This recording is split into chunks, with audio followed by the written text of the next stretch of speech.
बच्चों आज हम क्लास 10th एक्सरसाइज 1.3 जिसके कुछ क्वेश्चंस हम ऑलरेडी प्रीवियस लेक्चर्स में डिस्कस कर चुके हैं। आज हम इस एक्सरसाइज का क्वेश्चन नंबर 12 जो है विच इज एक्सपोनेंशियल इक्वेशन उसे हम डिस्कस करेंगे। तो सबसे पहले हम आते हैं कि ये एक्सपोनेंशियल इक्वेशन जो है ये होती क्या है।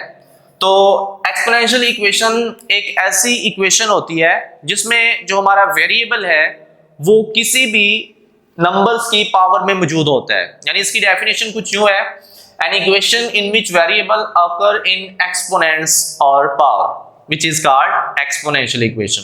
तो इसको सॉल्व करने के लिए भी हमें कुछ सब्स्टिट्यूशन करनी पड़ती है, जिसके बाद हम इसे स्टैंडर्ड क्वाड्रेटिक इक्वेशन बनाते हैं और उसके बाद मजीद उसको सॉल्व करते हैं और लास्ट पे उसका सोल्यूशन सेट फाइंड करते हैं।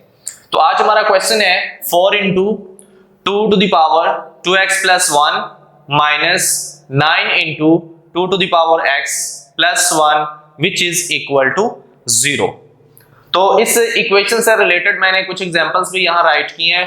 3 to the power 2x plus 2 equal to 12 into 3 to the power x minus 3 और इसी तरह ये सेकंड एग्जांपल मैंने राइट किए। अब इसमें ये जो डॉट आपको नजर आ रहा है ये हमारे पास डेसिमल नहीं है, ये हमारे पास मल्टीप्लिकेशन के लिए डॉट यूज किया गया है जिसको हम यूज करते हैं मल्टीप्लिकेशन में। तो आइए इस क्वेश्चन को सॉल्व करते हैं। तो बेसिकली मैंने पहले भी बताया कि इस क्वेश्चन को सॉल्व करने के लिए हमें इसमें कुछ सब्स्टिट्यूशन करनी पड़ेगी। तो हम इसको सॉल्व करते हैं। अब इस क्वेश्चन में हमारे पास जो नंबर मौजूद है 2 to the power 2x plus 1 and -9 into 2 to the power x, इसको हमें 2 to the power x को कुछ पुट करना पड़ेगा। तो उससे पहले हम इसे थोड़ा सिंप्लीफाई कर लेते हैं। 4 into 2 to the power 2x into 2 to the power 1 जो है वो यहां से मैंने सेपरेट कर ली है क्योंकि हमें just 2 to the power 2x चाहिए, क्योंकि हमने इसको किसी सेकंड वेरिएबल के इक्वल पुट करना है। और -9 into 2 to the power x plus 1 which is equal to 0। तो 4 2s are 8 हो जाएगा। तो ये हमारे पास आ गया 8 into 2 to the power 2x minus 9 into 2 to the power x plus 1 which is equal to 0। किसके इक्वल आ गया? 0 के। ये हमारे पास एक इक्वेशन है जिसको हम स्टैंडर्ड फॉर्म बना रहे जा रहे हैं और उसके बाद हम उसको सॉल्व करेंगे। तो अब इसमें हम पुट करते हैं, हमारे पास 2 to the power x मौजूद है, इसको हम y पुट कर लेते हैं ताकि वो स्टैंडर्ड फॉर्म में आ जाए। तो अब हमें ये भी चाहिए इस 2 to the power x की जगह तो हम y पुट कर लेंगे, लेकिन यहां हमारे पास जो number 2 to the power 2x मौजूद है इसको भी हमने y के इक्वल बनाना है, इसको भी एलिमिनेट करना है। तो ये बनाने के लिए हमें दोनों तरफ स्क्वायर लेना पड़ेगा। तो यहां हमारे पास हो जाएगा 2 to the power 2x equal to y square. ये जो हमने लेट किया था या पुट करना था उसी का हमने दोनों साइड्स पे स्क्वायर ले लिया, तो हमारे पास 2 to the power 2x equal to y square आ गया। अब इन दोनों वैल्यूज को हम इस इक्वेशन के अंदर यूज कर लेंगे। तो ये बन जाएगा 8y square minus 9y plus 1 which is equal to 0। अब ये हमारे पास एक स्टैंडर्ड क्वाड्रेटिक इक्वेशन बन गई है। अब इस इक्वेशन को सॉल्व करने के हमारे पास 10th क्लास में जो हम मेथड यूज करते हैं वो 3 मेथड्स हैं, जिसमें सबसे पहला हमारे पास है फैक्टराइजेशन, सेकंड है कंप्लीटिंग स्क्वायर और थर्ड हमारे पास क्वाड्रेटिक फार्मूला है। लेकिन यूज कैसे करते हैं? सबसे पहले आपने कोशिश करनी है कि आपकी जो इक्वेशन है वो फैक्टराइज हो जाए, लेकिन अगर उसके फैक्टर्स नहीं बन रहे तो आप उस पर क्वाड्रेटिक फार्मूला अप्लाई करें, वो ज्यादा इजी मेथड है। इसके बजाय कि आप कंप्लीटिंग स्क्वायर की तरफ जाएं उसमें टाइम ज्यादा वेस्ट होता है। तो इस क्वेश्चन को सबसे पहले हम फैक्टराइज करने की कोशिश करते हैं। तो फैक्टराइजेशन का मेथड हम बड़े अच्छी तरह जानते हैं। सबसे पहले इस कांस्टेंट को हम y स्क्वायर के कोएफिशिएंट के साथ मल्टीप्लाई करेंगे, उसके बाद सेकंड नंबर्स के हम पेयर्स बनाएंगे। अब देखें 1 8s are 8, हमारे पास क्या नंबर आ गया? 8। यहां मैं राइट करता हूं,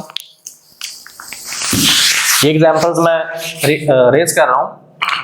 इसको जब हमने इसके साथ मल्टीप्लाई किया तो हमारे पास आ गया 8y स्क्वायर। अब इस 8y स्क्वायर के हमने दो पेयर्स बनाने हैं इस -9y को लेके।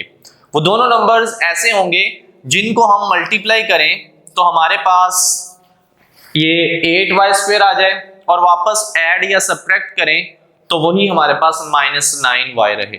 अब देखिए अगर हम मल्टीप्लाई करते हैं -8y को और -y को तो ये दोनों मल्टीप्लाई होके हमारे पास कितना आ जाएगा 8y²।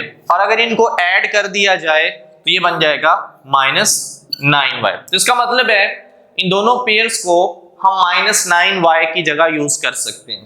तो ये बन जाएगा 8y² -8y -y +1 which is equal to 0।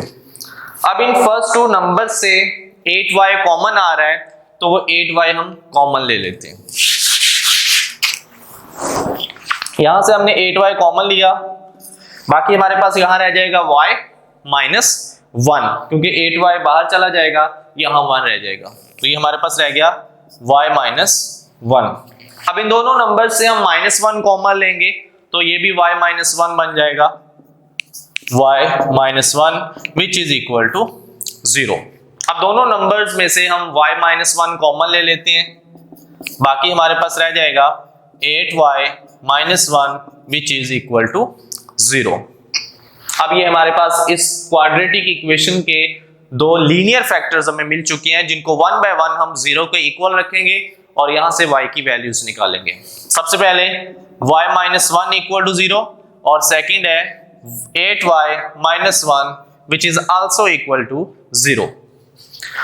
यहां से हमारे पास y इक्वल टू 1 आ जाएगा और यहां 8y इक्वल टू 1 -1 को राइट साइड पे शिफ्ट किया तो +1 हो गया और y इज इक्वल टू 1/8 आ गया।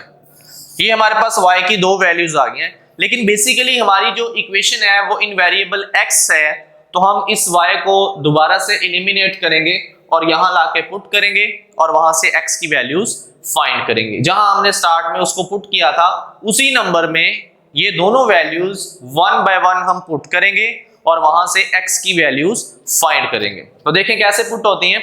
सबसे पहले for y is equal to 1, सबसे पहले y की वैल्यू हम 1 लेते हैं यहां से और यहां इसको पुट करेंगे। ये बनेगा 2 to the power x equal to 1। अब ये हमारे पास एक एक्सपोनेंट मौजूद है, तो एक्सपोनेंट्स इक्वल बनाने के लिए या तो हम उनकी बेसिस इक्वल कर लेते होते हैं या पावर्स इक्वल करते हैं। तो अब हम एक लॉ ऑफ एक्सपोनेंट जानते हैं कि अगर हमारे पास x टू द पावर 0 हो तो ये 1 होता है। सिर्फ x की पावर 0 नहीं, किसी भी नंबर की, चाहे 50 है, 100 है, 1000 है, किसी भी नंबर की पावर अगर 0 है which is always equal to 1, वो हमेशा 1 के इक्वल होता है। यही लॉजिक हम यहाँ यूज करेंगे, तो इसको हम राइट कर सकते हैं 2 to the power x equal to 2 to the power 0। Basis equal होगी, किसी भी इक्वालिटी में अगर बेसिस इक्वल हो जाए तो पावर्स भी इक्वल ही होती हैं, तो x इक्वल टू क्या आ जाएगा 0 आ गया। अब आते हैं y की दूसरी वैल्यू के लिए, तो फॉर y इक्वल टू 1/8। अब हम y की वैल्यू 1/8 लेते हैं और इसको यहां पुट करते हैं 2 to the power x equal to 1/8। अब जो 8 है इसको हम फैक्टराइज करें तो ये 2 क्यूब बनता है, तो इसकी जगह हम लिख सकते हैं 2 to the power x equal to 1/2 to the power 3। 2 to the power 3 8 होता है। अब इस नीचे वाले डिनोमिनेटर को हम ऊपर शिफ्ट करते हैं। लॉज ऑफ एक्सपोनेंट के मुताबिक जब इसको ऊपर लेके जाएंगे तो इसकी पावर नेगेटिव हो जाएगी। ठीक है, हमने एक लॉ पढ़ा हुआ है कि 1 अगर a to the power m हो तो ये हमारे पास a to the power -m के इक्वल होता है। ये वाला लॉ हम यहाँ अप्लाई करेंगे तो ये 2 to the power x equal to हो जाएगा 2 टू द पावर -3। ठीक है, यहाँ भी बेसिस इक्वल हो गई हैं तो पावर्स भी इक्वल हो जाएंगी, तो x इक्वल टू क्या आ गया -3। हमने इक्वेशंस में से x की दोनों वैल्यूज फाइंड कर ली हैं और यही हमारा सॉल्यूशन सेट है। इनको हम सॉल्यूशन सेट में राइट कर देते हैं, तो इनका सॉल्यूशन सेट बन गया 0 एंड -3। तो बच्चों आज हमने सीखा कि किसी भी एक्सपोनेंशियल इक्वेशन को किस तरह सब्स्टिट्यूशन से सॉल्व किया जाता है और लास्ट में उन दोनों वैल्यूज को वापस उसी सब्स्टिट्यूशन में पुट करके हम उस वेरिएबल की वैल्यू फाइंड करते हैं जो हमारे असल क्वेश्चन के अंदर मौजूद होता है। तो इस क्वेश्चन में हमारा जो वेरिएबल था वो x था, जिसको हमने सबसे पहले y से रिप्लेस किया, उसे स्टैंडर्ड क्वाड्रेटिक इक्वेशन बनाया। स्टैंडर्ड क्वाड्रेटिक इक्वेशन बनाने के बाद हमने उसको फैक्टराइज किया। फैक्टराइजेशन से हमारे पास उस वेरिएबल की दो वैल्यूज आई थी जो हमने खुद से इन्वॉल्व किया था। उन दोनों वैल्यूज को हमने वापस वहीं पुट किया जहां से हमने वो नंबर उस इक्वेशन के अंदर इन्वॉल्व किया था, उसको एलिमिनेट किया। एलिमिनेट करके हमने x की दो वैल्यूज फाइंड कर ली, एक 0 और एक -3। उसका लास्ट पे हमने सॉल्यूशन सेट कर लिया, राइट कर लिया। तो बच्चों इंशाल्लाह बाकी क्वेश्चंस हम नेक्स्ट लेक्चर में डिस्कस करेंगे। तब तक के लिए अल्लाह हाफिज। अहमद साहब